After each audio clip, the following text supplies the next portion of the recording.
भंडारा गोंदिया विधान परिषद चुनाव को लेकर कांग्रेस सांसद प्रशांत पडोले ने बड़ा दावा किया है। उन्होंने कहा कि इस चुनाव में भाजपा के मतदाताओं ने भी कांग्रेस समर्थित उम्मीदवारों के पक्ष में मतदान किया।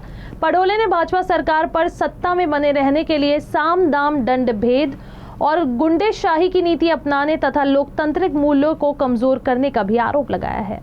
सत्तेमध्ये राहण्याकरता भाजप सरकार काही करताय, साम दाम दंडभेद आणि एक गुंडेशाहीच्या पद्धतीने हा इलेक्शन लढण्याचा प्रयत्न केलेला आहे।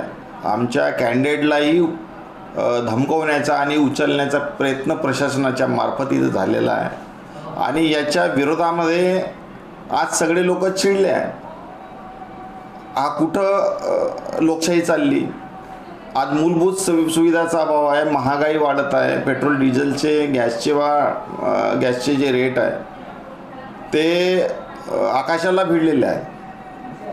लोकांना मूलभूत सुविधा मिळत नाही आणि हे अशा प्रकारची राजनीती करत आहे। कधी उभाट्याचा फुटतोय खासदार, कधी तृणमूलचे फोडताय। ते कशासाठी? फक्त सत्तेमध्ये राहण्यासाठी। डेव्हलपमेंट यांचा काही इश्यू नाही आहे। सगळं काही देश पूर्ण अदानीला विकण्याचं काम हे सरकार करत आहे।